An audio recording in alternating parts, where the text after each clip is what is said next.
Cerraríamos esta, perdón, esta primera parte pidiéndole a Eduardo Gamarra su comentario. Adelante, Eduardo. Muchas gracias. Quiero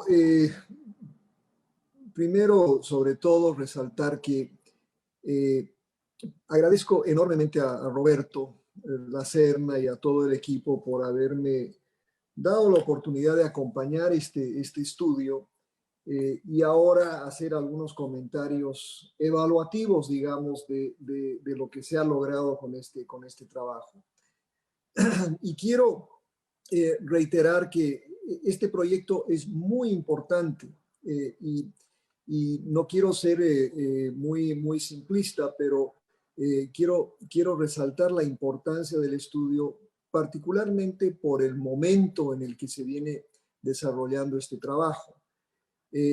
Segundo, por la calidad de los trabajos, por la calidad de los individuos que participaron en la elaboración de los estudios y por la velocidad en la que terminaron el trabajo. La verdad es que estoy verdaderamente impresionado por la velocidad en la que no solo se diseña el proyecto, se obtiene financiamiento, se aplica 2 encuestas y grupos focales y se escriben sendos análisis sobre los trabajos, incluyendo lo que nos acaba de demostrar Ludwig. Es algo, y realmente Ludwig, extraordinario tu trabajo de comparación, porque ayuda básicamente a entender una metodología que para muchos quizás es algo difícil de entender. Pero yo voy a hacer como 5 o 6 observaciones, quizás me extiendo un poquito más, pero quiero comenzar para decir en primer lugar que si estoy equivocado y no quiero excluir a algunos que quizás han hecho estudios similares sobre la polarización en Bolivia, pero yo pienso que este es el primer trabajo en Bolivia que intenta de manera metódica, sistemática e inclusive teórica analizar el fenómeno de la polarización en Bolivia. Hasta la fecha, ¿no? la polarización tenía más una connotación política, digamos, escrita o utilizada fundamentalmente por actores políticos en medio de las reñidísimas contiendas políticas. Es más, quizás lo interesante era ver cómo un actor político hablaba de polarización política y a la vez polarizaba con su debate, ¿no? con su discurso. Por otra parte, el concepto ha sido utilizado por periodistas y por analistas políticos, ¿no? que recurrían al término para describir la división del país básicamente en 2 polos opuestos. Es decir, yo creo que hasta este estudio, el uso del concepto de polarización para entender la realidad política del país carecía de esa precisión analítica y sobre todo científica. Y sin exagerar, ¿no? Yo creo que sin ese rigor conceptual, la polarización explicaba simultáneamente todo y a la vez nada. Es decir, todo era polarización, por lo tanto, sin una precisión conceptual, al final no entendíamos mejor la situación del país. Pero ahí va quizás lo que yo diría, no es una crítica a los autores, pero más una serie de sugerencias, ¿no? Y en ese sentido, yo creo que lo importante de la precisión conceptual es que muchos de los autores intentan, sobre todo, apelar, digamos, al valor del método comparativo. Y la comparación pues se hace de varias formas, ¿no? Uno puede comparar regionalmente, uno puede comparar con tiempos anteriores, o uno inclusive puede hacer estudios comparativos teóricos, ¿no? En este caso, yo creo que este es un estudio de caso, es un estudio de caso importante que nos ayuda a entender la realidad boliviana. Para hacer un estudio verdaderamente valioso, creo que, y están dados todos los elementos, ¿no? Y yo creo que es importante situar este estudio dentro de los estudios de polarización, de la enorme cantidad de estudios de polarización que se han venido dando y desarrollando en los últimos años, tanto en otros países de América Latina, en Estados Unidos, en Asia, ¿no? Y lo que sería interesante, quizás a futuro, es insertar el caso boliviano dentro de ese marco comparativo. Decía Roberto Lacerna que Bolivia no está tan polarizada como otros países, pero sin embargo creo que uno tendría que tener el elemento científico y teórico para llegar a esa conclusión de manera tan robusta, ¿no? Entonces, creo que en futuras dimensiones de este estudio sería sumamente importante ver o quizás inclusive pedir a analistas del exterior que trabajan el tema de polarización, que analicen esta data y la comparen con sus estudios en algunos países que tienen. Y por ejemplo, se me ocurren una enorme cantidad de preguntas, ¿no? que surge de la misma data que Ludwig nos acaba de exponer, la riqueza de este estudio, la riqueza metodológica y la riqueza de los datos. Por ejemplo, que en aras de desarrollar la dimensión teórica, se me ocurre una cantidad de preguntas, ¿no? El estudio, de alguna manera, intenta responderlas. ¿Por qué surge la polarización? ¿Cuál es la relación entre polarización y liderazgos políticos, populistas? ¿Por qué desaparece el centro o la capacidad de concertación en los países donde se da polarización? Y en Bolivia, ¿por qué desaparece el centro? ¿Cuál es la relación entre la polarización y el surgimiento o resurgimiento de autoritarismos, ¿no? ¿Cómo se logra vencer la polarización y retornar a algún tipo de normalización o normalidad política? ¿Cómo afecta la polarización a la gobernabilidad democrática, ¿no? Y ya yendo más al meollo de las conclusiones de este estudio, quizás es más una conclusión descriptiva que una descripción, que un aporte teórico. ¿Por qué la élite política fomenta la polarización, ¿no? ¿Y por qué la sociedad está menos polarizada que las élites políticas? Yo creo que es algo interesante como conclusión, pero de manera explicativa me quedo corto en entender por qué la élite política es más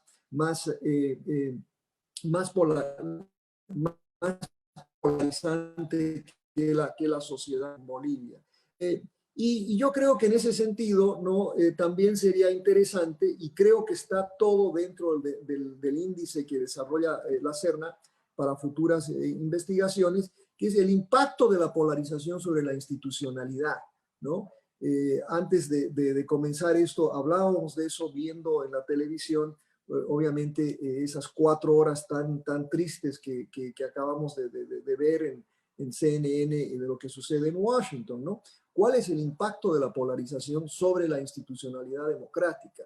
Creo que tenemos la data en el caso de Bolivia, este estudio la ha levantado y necesitamos, yo creo, profundizar eso de alguna manera. Y también pienso que hay que responder a la pregunta sobre la relación cultural con la polarización.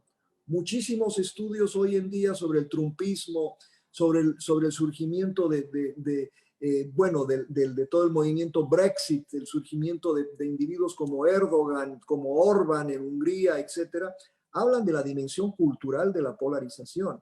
Y en un país como Bolivia, esa dimensión cultural quizás es algo que necesitamos fijarnos con un poco más de detalle, ¿no?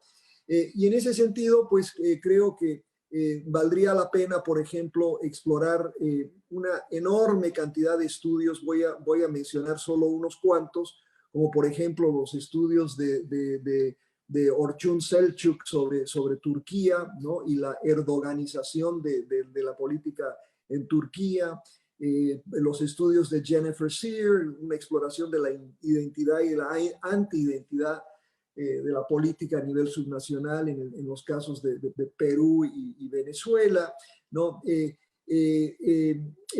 Algunos estudios, por ejemplo, que inclusive cuestionan la definición de polarización, con el uso de polarización. Vuelvo a lo que dije al principio, al ser, al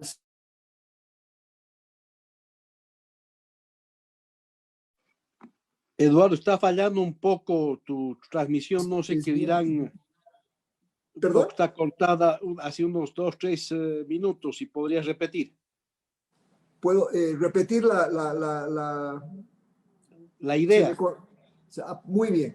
Lo que decía, ¿no? Es que hay una enorme cantidad de estudios recientes a partir del 2017 que de manera sistemática vienen estudiando el concepto de polarización en varias regiones del mundo, incluyendo Estados Unidos, incluyendo Europa e incluyendo el Asia. En el trabajo que le presentaré a Roberto, ahí tengo una serie de esos estudios que creo que servirían como una referencia para continuar con este estudio. Espera un ratito, otra Tres vez te cositas has más cortado. para no... uno, ¿no? Y es flash en el sentido de que fue hecho en tiempo récord. Y los estudios flash muchas veces nos dejan con más inquietudes de las que contestan, ¿no? Y particularmente porque en el caso boliviano, cuando se diseñó el trabajo, que era en agosto, ¿no? Bolivia no había pasado aún por su proceso electoral. El estudio se hizo precisamente en un momento electoral muy reñido y que concluyó con algo, pues, con algo que para muchos fue imprevisto. Es decir, había un blanco en pleno movimiento, ¿no? Y creo que en ese sentido la naturaleza de un estudio flash no ayuda pues a precisar lo que intenta estudiar. Sin embargo, y esto es lo más destacable del trabajo, que si bien había esa prisa de concluir el estudio, la metodología facilita una profundización enorme. Y por eso creo que lo más importante que han hecho todos estos académicos a los que convocó Roberto y las compañías, han logrado crear primero una base de datos que ya ha generado un producto muy importante, pero una base de datos que está a disposición de tanto nosotros que estamos afuera como de otros estudiosos en Bolivia. Roberto decía en su presentación que básicamente lo que reflejan los estudios son una parte de la base. Acá hay muchísimo trabajo por hacer y eso creo que además se va a nutrir de los estudios, de ese índice que desarrolla Roberto sobre la base de 6 preguntas, ¿no? Entonces, veo una riqueza enorme que va a contribuir a que la polarización se entienda mejor, de manera mucho más profunda y que además ayude a otros académicos en el país. Y por eso creo que el estudio es muy generoso. Lamentablemente los académicos nos caracterizamos por ser muy egoístas con nuestros datos. Y creo que la gran contribución de este estudio es que tienen una base de datos con una riqueza extraordinaria y que pues obviamente está siendo compartida, ¿no?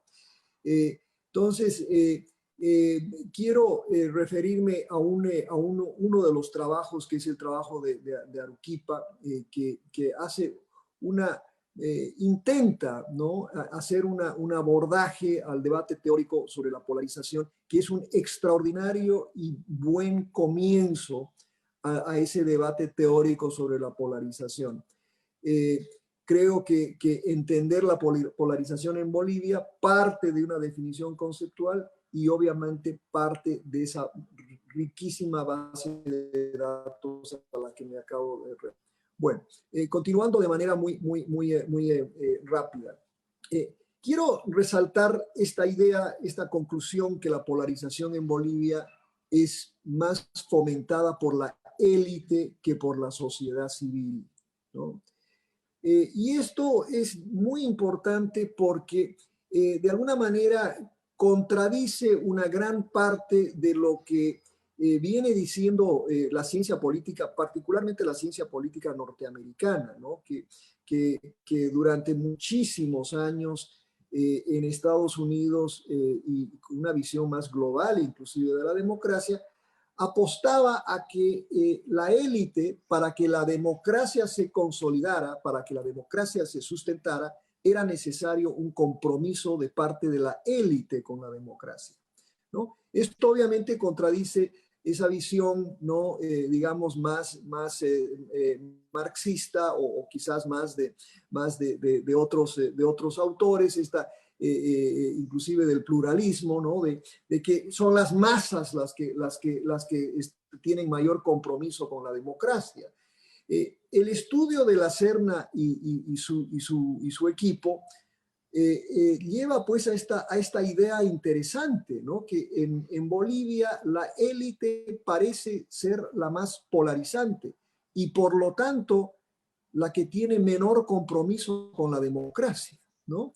Y eso a mí me parece un aporte extraordinariamente importante, particularmente cuando uno ve la data. La data nos demuestra en una serie de indicadores que los han desarrollado en este estudio, que en preguntas claves, ¿no? El boliviano más bien está en el medio del espectro político. El boliviano es centrista, el boliviano no es extremista. Y eso creo que es algo muy interesante de estudiar de manera comparativa. En un estudio anterior que tuve la fortuna de trabajar con Daniel y Roberto, ya vimos de manera clara que el boliviano no era extremista, que más bien estaba en el centro del espectro político sobre una serie de variables. Entonces, la conclusión esta de que la élite es la polarizante me lleva a mí pues a concluir entonces que la amenaza más importante, más grave a la democracia en un país como el nuestro es la élite política con un compromiso quizás espurio con la democracia y particularmente con la democracia representativa. Pero en ese sentido, me animo a sugerir a mis colegas que quizás lo que falta en el estudio es un estudio de la élite boliviana, ¿no? Quizás una serie de estudios más cualitativos orientados a entender en profundidad lo que piensa la élite boliviana.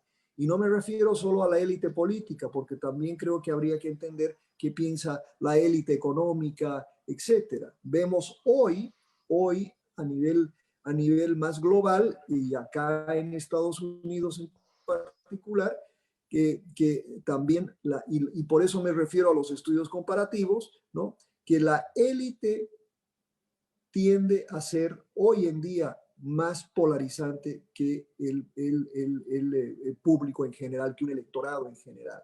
Y por eso hay mucha gente, ¿no?, que hoy ha venido escribiendo sobre la reacción, lo que en inglés se llama democratic backsliding, ¿no? Es decir, que la democracia, la democratización ya no avanza, sino que retrocede.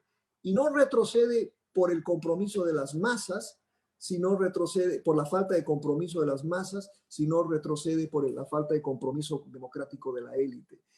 Bueno, finalmente quiero resaltar algo que tiene que ver con el aporte metodológico de este estudio, ¿no?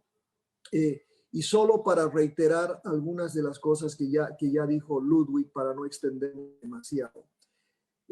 Mire, yo creo que es muy aventurado en Bolivia intentar hacer un estudio tan amplio con las dimensiones metodológicas tan grandes en un periodo tan corto.